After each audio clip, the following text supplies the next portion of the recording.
les questions que vous posez sont des questions tout à fait légitimes. Il n'est pas normal, que un journaliste disparaisse et que en plein, je ne sais pas si c'était en plein jour, mais dans tous les cas, comme vous l'avez dit, c'était des gens encagoulés qui, n'est-ce pas, l'ont fait disparaître. Et je me réfère à ce que disait Edmond Kamgia tout à l'heure, M. Edmond Kamgia, qui disait que cette main qui a frappé Martinez Zogo peut sortir de n'importe où. Cette main peut sortir, n'est-ce pas? Certainement, comme il avait une rubrique qu'il a l'habitude, n'est-ce pas, d'animer. Je crois que toute la capitale, n'est-ce pas, connaît cette rubrique. Il a sans doute peut-être l'habitude, n'est-ce pas, de citer des noms. Alors, il faut que les enquêtes, n'est-ce pas, nous déterminent exactement ces 2 dernières semaines, ou c'est tout ce mois passé qui est en train de finir, quels sont ceux qui ont été régulièrement cités, pour ne pas les indexer directement, parce que ça peut aussi être les adversaires de ceux dont les noms sont cités, qui ont aussi, n'est-ce pas, des choses peut-être à reprocher à Martinez Zogo, qui peuvent, n'est-ce pas, camoufler cette tuerie, ce crime, comme l'a dit M. Edmond Kamgia, parce que lorsque vous êtes journaliste, et c'est pour cela que lorsque vous êtes journaliste, les Camerounais doivent savoir que vous avez la mission évangélisatrice à la limite, n'est-ce pas, de dire la vérité aux Camerounais.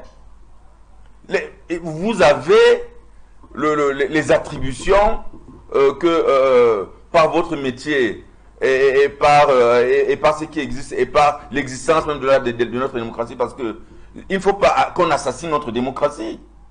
On ne peut pas assassiner notre démocratie si vous avez la bouche ouverte. Par contre, si vous avez la bouche bâillonnée, ça veut dire que notre démocratie sera assassinée. C'est pour cela que nous sommes de tout cœur avec vous les journalistes pour ne pas laisser un seul petit fait qui ne doit être dénoncé. Vous comprenez un peu?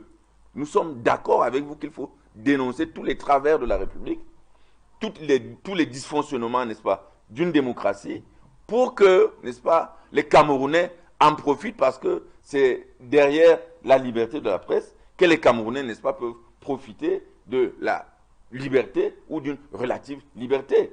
Donc le combat que le président Paul Biya a eu à faire depuis la loi de 90 sur la communication sociale, c'est permettre à ce que les journalistes puissent librement s'exprimer, puissent librement dénoncer. Et d'ailleurs le président, on le dit chaque jour, je le disais encore tout à l'heure, le président qui est l'homme le plus puissant du Cameroun, qu'est-ce qu'on ne dit pas de lui? Quelle insulte on ne lui fait pas? Mais vous ne l'avez jamais vu aller prendre que, bon, comme c'est lui qui m'a insulté, il faut que je prenne le tue. Lui ne le fait pas. Il faut que les Camerounais prennent exemple.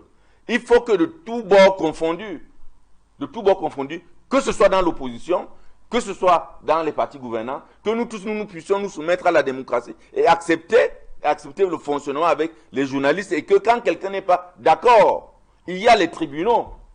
Il y a les tribunaux pour rester en justice. Il y a les tribunaux pour se plaindre. Mais personne, rien ne justifie. Rien du tout ne justifie qu'on puisse arrêter, n'est-ce pas, arrêter un homme, l'assassiner. Rien ne peut justifier ce genre de choses. Rien ne peut justifier ce genre de choses. Pas seulement parce que nous avons peut-être des rapports, parce que Martinez Zogo, c'est quelqu'un avec qui nous avons, n'est-ce pas, de bons rapports, c'est quelqu'un que nous connaissions. Vous comprenez un peu?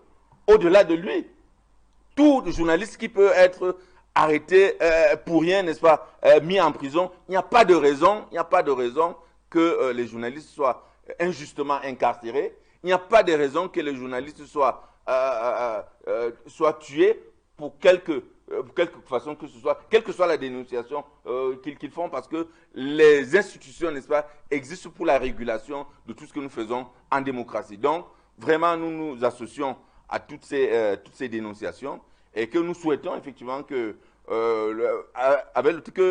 les Camerounais soient au courant, n'est-ce pas, du résultat des enquêtes qui sont menées. Parce que, vous savez, en prison, il y a beaucoup de criminels. Les gens qui font les crimes en prison ne viennent pas toujours vous dire à quelle heure ils vont faire les crimes. Lorsque quelqu'un a quelque chose dans la tête, il fait son crime, et nous tous nous constatons que, n'est-ce pas, le crime a été fait. Vous comprenez un peu? Et donc, jusqu'à ce que la vérité puisse être connue, sachons effectivement, n'est-ce pas, motiver la police judiciaire, les institutions pour que la vérité puisse éclater et qu'on ne puisse pas vivre dans un pays où, lorsque vous dites la vérité, vous pouvez être interpellé. Non, ce n'est pas possible. Ce n'est pas le pays que le président Paul Biya veut.